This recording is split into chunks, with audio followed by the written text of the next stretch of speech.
Based Reviews number 23, we're going to be talking about The Scarlet Letter. Now, today, this book is very, very passionate, and there's a lot that goes into it. And the reason why it's so interesting to me is it is a romance novel in and of itself. And there's a lot of biblical, Puritan, holier than thou, poetic remarks throughout the whole book. Now, the story is going to follow it's going to follow Hester, who opens with being put on public humiliation for giving a child of unknown paternity. We see her shamed for 3 hours, where she is forced to wear a scarlet letter A for adulterer the rest of her life. Now, we see a man that is a little bit more sunken in. We now know that it is his husband. He changes his name so that he can find the real father of her child. It's going to be a daughter named Pearl. He changes his name and he vows to kill this man, right? Hester does not give up the identity of the father, right? Which we then later find out that it's the pastor.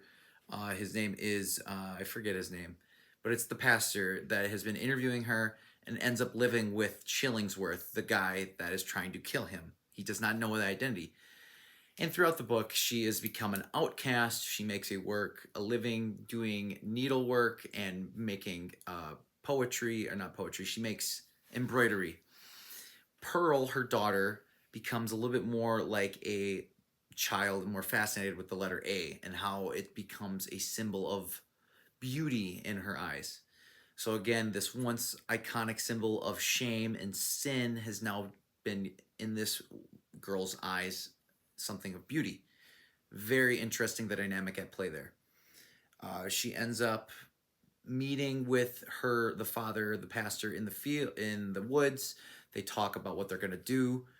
Eventually, the tension becomes the two of them breaks, and where he ends up giving a sermon in front of everybody. He admits his guilt, finally, and then dies right in her arms. That's the end of the book. They see later on that throughout the whole book, he's been getting sicker, sicker, sicker. Some say that they see he was carving a letter A into his chest the whole time. Very, very poetic book, and it's really surprising that it's a romance novel.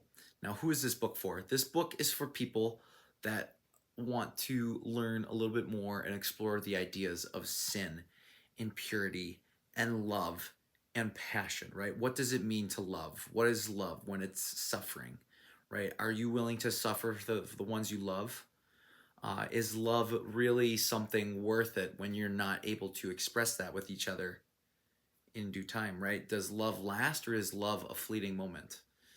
These are the things that are brought upon by the book. And to all the guys that are having a hard time with understanding living with these OnlyFans models nowadays, dealing with, women, polygamy, high status men, low status men, and just trying to find a good wife. I mean, what is love? That's a common human emotion that connects us all. And I think the more that we can explore it, the more that we can look at what it is and what gets us going and what we are passionate about.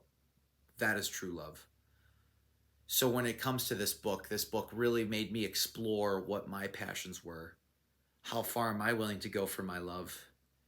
And really reflecting on what would I sacrifice in the end. And I think that's a good measure of love from this book. And that's it, really. That's it in a nutshell. It's a classic. It was one of the most mass-produced novels of American literature, and it's a classic. I think everybody should read this book. However, as far as it goes, I like The Crucible better, but this book definitely gets a I'd say 7.6. No, 7.7. It does evoke a couple good thoughts about love, and it has changed a little bit more about what it means to deal with public humiliation and sin, and how your internal battle is more within yourself versus we have internal battles from external sources, right? So dealing with the peons, the masses, how that affects what you stand up for and what you're passionate about. So again, should you read this book? 7.6, 7.7 out of 10. Definitely would give it a read. Tell me what you guys think. If this was based enough for you guys, this is what the channel's all about. Finding what you want to fight for, challenging it, and getting to the root cause of what we fight for, what we stand for, and seeking truth. So this is Base Review out.